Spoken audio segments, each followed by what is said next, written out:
Wala sa lista ng mga enrollee ng De La Salle College of St. Benilde ang dalawa sa mga pinangalanang suspect na isinasangkot sa pagkamatay ng hazing victim na si Julio Servando.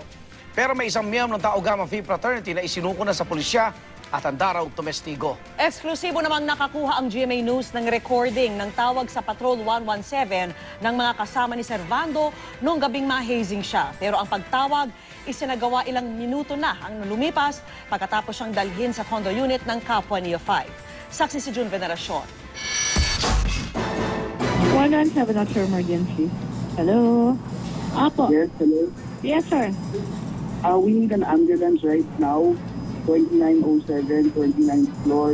Ano pong meron dyan, sir? Ewan ko kasi nakasalubong lang lang siya amin siya na lasing. So tinulungan na lang namin siya kasi kaibigan namin siya. Ngayon hindi siya gumagalaw kahit anong gawin namin, nakilata lang siya dyan.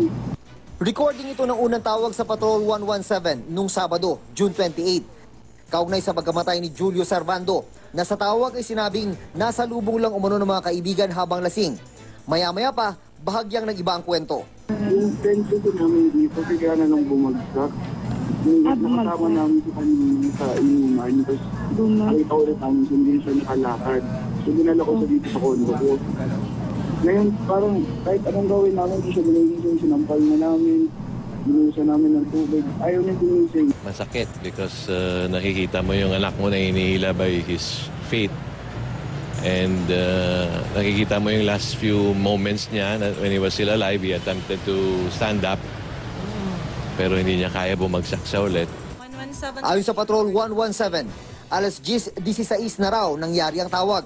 Ilang minuto na yan pagkatapos ng pagdadala kay Julio sa condo unit ng Kapwa Neo 5 na ayon sa kuha ng CCTV ay nangyari 9:34 ng gabi. Panghinayang tuloy lalo ng ama.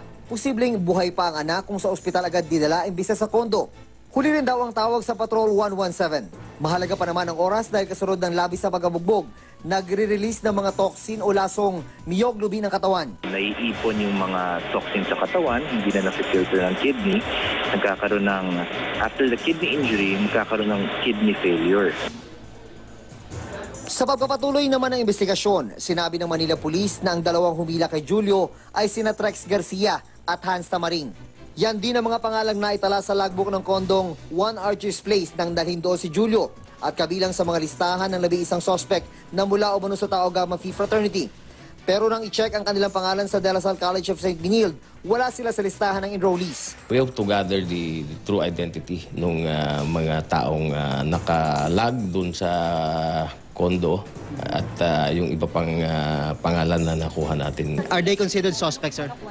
Yes, of course, they're considered suspects. Hindi pa naman nakikilala ang naka-backpack na may kausap sa cellphone.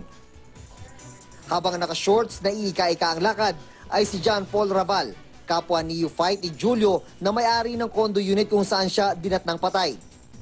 Hindi rin tinukoy ng pulisya kung sa mga nasa CCTV ang isang miyembro ng Tau Gamma Phi Fraternity na isinuko ng kapwa miyembro sa mismong hepe ng MPD na si Chief Superintendent Rolando Asuncion alas 2 ng hapon. Kwento ng hindi pa pinangalan ng suspect, di raw sa Maynila nangyari ang hazing kundi sa Palanan, Makati. Inalalayan pa raw ng suspect ang biktimang si Julio makaraan ng hazing. Handa raw siyang maging testigo sa kaso. According to him, ang sabi may meeting sila sa place na yon. And then, habang andun sila, andun yung mga victims at saka yung mga initiators, mga membro ng Tau Gamma, may binili siya. So, wala siya sa area. Siguro nag-initiate na. Kinundi na naman ang pamunuan ng Tau Gamma Phi Fraternity ang insidente na iniimbestigahan na rin daw nila, sabay paabot ng pakikiramay sa pamilya Servando. We are helping the investigation process na kung kami yung tatanungin, makikipagtulungan kami kung talagang sa amin yan, kung miyembro namin yan, ihaharap po namin sila. Basta kami yung nakikipagtulungan on behalf of the family, we're helping the family to solve this incident. Tuloy naman ang pakikipagtulungan ng Benilde na nirefund na rin ang 60,000 pesos at tuition ni Julio. Nagtipo naman sa labas ng paaralan ang mga kaibigan ni Julio para kundinahin ang karahasan at humingi ng hustisya. Lahat ng mga ka-close ni Serbs ngayon, makukuha rin ni Serbs yung justice na dinideserve niya. June Veneracion ang inyong saksi.